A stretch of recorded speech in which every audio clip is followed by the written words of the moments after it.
Hey everyone, welcome back. My name is Michael, and as always, we're going to be getting into some more stories. If you enjoy, make sure to leave a like, and if you're new, I'd appreciate if you subscribed. Without further ado, let's begin.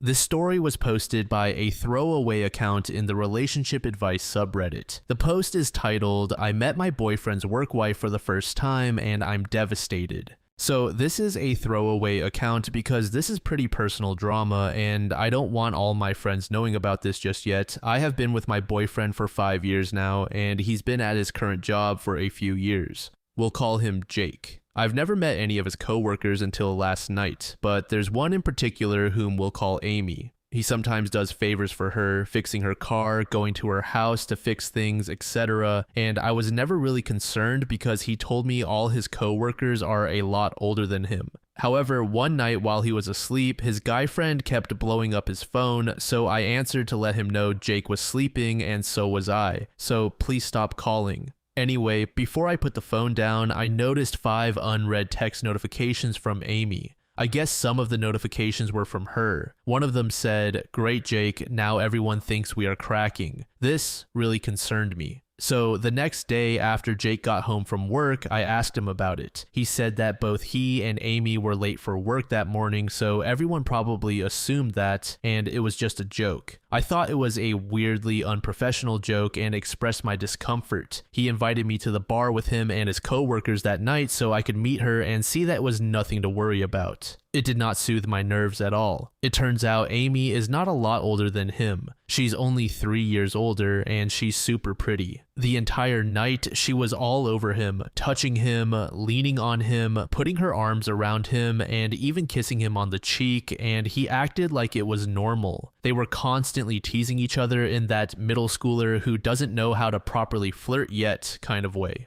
She told me all about how she loves him like a brother. She also told me she's had intimacy with half of their other coworkers and that she got the next morning off work because she sent a coworker explicit photos to get him to cover for her. Later on, she started crying and sobbing at the bar, actual tears, because she's so lonely and wants someone to love her, and my boyfriend ended up having to comfort her. I am just unsure what to do or say. My boyfriend kept acting like this was normal, that he wasn't doing anything wrong by entertaining this behavior. I can't ask him to cut her off. They're on the same unit and they have to work together. I literally do not know what to do about this, but I'm disgusted knowing this has been going on for all the years he's worked with her. How can I set boundaries when they're forced to be around each other all the time at work? Update. I did end up talking to Jake. I struggled to find a good time to bring it up because we ended up being invited on a spontaneous trip with our friends shortly after I made my post, but I talked to him when we had a moment alone at the hotel. I explained how those behaviors made me feel and he told me he had wanted to discuss it too, but wasn't sure how to bring it up since we didn't talk about it when it happened. I was so emotionally defeated the night we got home from the bar that I went to sleep without a word. Anyway, Jake told me that he was also completely caught off guard by how Amy was acting at the bar. He said that while she did make odd comments every now and then, she had never physically done anything until that night. He also said he let their other female coworker know he was uncomfortable with how Amy acted at the bar, and she agreed and said she would not schedule him with Amy anymore since she manages the schedule. I mentioned in my last post that Amy was constantly boasting about sleeping with a bunch of men and sending them pictures or whatever. I interpreted this as she's trying to tell him she's down to do anything with anyone, including him.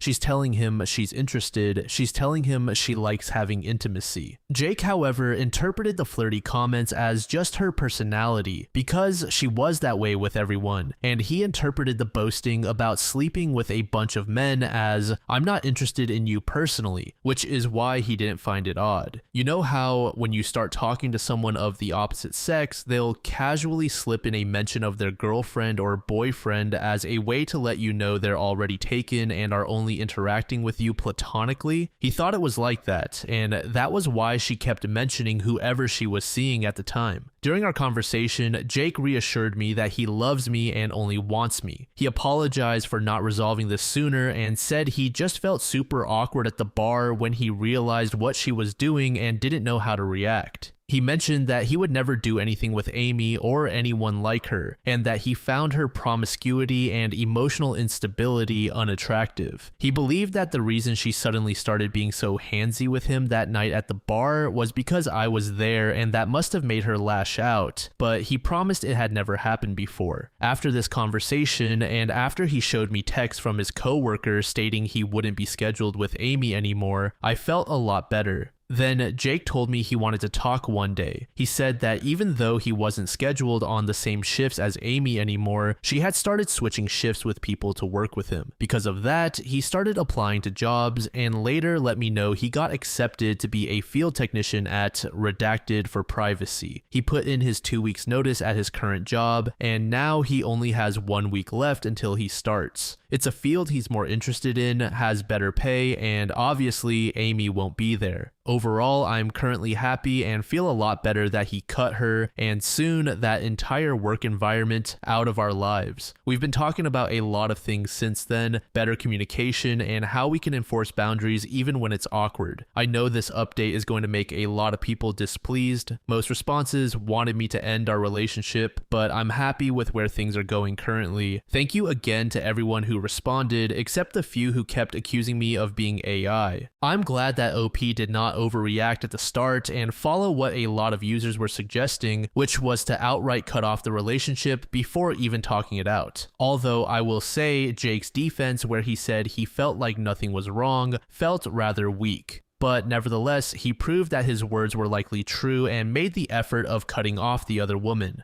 Again, I found it wild that there are people calling for a breakup immediately, but I think OP made a sound decision discussing the issue first. This next story was made in the relationship subreddit by a throwaway account. The post is titled, "Me with my wife of 5 years want a divorce after I requested a paternity test." I met my wife through a mutual friend. We were friends for a year or so before we both became single and decided we were compatible enough to date. We were together for 2 years before we got married. I do not know what got into me. My wife is loyal and faithful, but I had been reading statistics about how many men are raising children that aren't their own, and had absolutely no idea around the time she found out she was pregnant. We both wanted children. We weren't actively preventing it. About 3 months in, I couldn't take it anymore and told her I wanted a paternity test. She asked me if I was accusing her of cheating. I said yes. She asked me why, and I couldn't answer her. Neither of us has ever cheated or been cheated on. She works very hard and long hours at her job, but has always let me know where she is and who she will be with. If she was going somewhere with friends, I was always welcome. I do not know why I did this, and it's tearing me up. She told me she'd gladly give me a paternity test, but that she was moving back to her mother's until then because she didn't know if she wanted to continue the marriage. She got an amniocentesis test at about 20 weeks. I'm the father, and when she told me, I was so happy, but she wasn't. She told me that she felt like she fell out of love with me the minute I asked and that she had no desire to reconcile. Our daughter was born on July 10th. My wife has gone through a lawyer and has started the process of divorce and addressing custody issues. She has since gotten her own apartment. She said she wants to keep this as amicable as possible for the sake of our daughter, but I just want to be a family. She doesn't want support or alimony because she makes more than enough to cover her own needs and our daughter's and still live a comfortable life. It's taken until February to even get her to soften her stance and consider counseling. She said she loves me, but she isn't sure she can get over this. Now I'm trying to think of how to fix this, and I'm just such a broken mess. I want to prepare a list of things to talk about on Monday at counseling, but I can't think of anything beyond apologizing, and that hasn't made a difference over the past few months. I don't think it will now. Update. I got to sit down with my wife during my visit with my daughter while she was napping. She said that this was the straw that broke the camel's back. Here is why she went nuclear, as a lot of people said. As much as this hurt, I needed to hear it. I had trouble trusting her our whole relationship, despite the fact that she had never cheated on me or any of her exes. She's caught me snooping through her phone, email, and work laptop before, and because she deals with privileged information, she says I open her up to liabilities with her clients. No, I have never found anything incriminating. She has never hidden anything except work-related matters because of confidentiality. Her bank accounts, credit card information, and phone records were always open to me because she's caught me snooping before and wanted to assuage my fears. I had recently installed Tinder on my phone, and she had caught me on OkCupid 6 months ago. Her best friend sent her my profile, so she thinks that this is me projecting. She got upset about the hypocrisy of it all while she had to be fully open with me. She says I never showed her the same courtesy and always complained about my privacy. I had my phone passcoded, I would get upset if she did the same, and I'd get angry with her if she went into my computer or email for any reason, even if it was bill related. She said what really made her not want to work on it was some of the following. She felt no support from me at all before the test. She would come over every other day and talk to me, but I was cold to her, and she said she tried to work on things in the beginning. She said my aloofness made her stop caring. I refused to help her cover the copay for the amniocentesis. She said this pettiness made her feel this way, but she was going to get the test anyway because she's paranoid about birth defects and her insurance didn't deem it medically necessary. I went on a few dates after she moved out and she found out. She considered it cheating because she had been attempting to work on our marriage at that point and had even made counseling appointments that I refused to attend until she got the paternity test. I didn't remember this and didn't include it in my last post. She said she's willing to work on the marriage, but it has to be open both ways, and she isn't willing to move back in with me right away. I have to give her the passcode to my phone and delete Tinder. I do not want to give her the passcode to my phone because I think I deserve my privacy. Her other condition is personal therapy as well as couples counseling. I don't want to do this either because, as many of you have pointed out, there's nothing wrong with wanting to be sure. Final update. I realize now that I'm not exactly someone you want to sympathize with, and I'm sorry. I do love Marissa and want to be a better husband and father, but I will not get that chance. In therapy, our therapist had us lay everything out on the table, and I admitted that I was an unfair hypocrite. She admitted that she's happier without me, despite being a single mother for all intents and purposes. We attempted to talk it through, with her laying out her terms for re-entering the marriage. I still feel I did not cheat on her because she left me with no discussion of terms. She feels I cheated because we were still married and actively discussing her eventually rebuilding her trust in me and moving back home. We agreed to try another therapy session, but on Tuesday morning she canceled it and filed for a divorce. We had dinner that night. She told me she was sorry, but she didn't think it would work because her trust at this point was irrevocably broken. I told her it was okay. We sat down and talked about visitation until she leaves in January, when she will be moving to her home state for an opportunity that offers more money and better benefits, including on-site daycare. She told me she harbors no hard feelings toward me, but she wishes it hadn't ended this way. I told her it didn't have to, but she disagreed and said it did. I told her I'd give her access to my phone and such, but the fact that I had treated her that way left a sour taste in her mouth, and she doesn't want a relationship where it's considered normal to not share or to rifle through the other person's things for no reason, as she put it. We agreed on child support and we will get it in writing. I make a comparable amount to what she will be making, so we agreed to split the baby's expenses. The baby will be on her insurance. I gave her a check for the amount for the amnio. Is there anything else we should consider? I know there's no chance of getting my wife back now, but how can I be a good dad to the baby long distance? We talked about me eventually moving to be closer. She made sure to emphasize that this would be for the baby and that we will not be getting back together, but I'm locked into a contract until at least next December.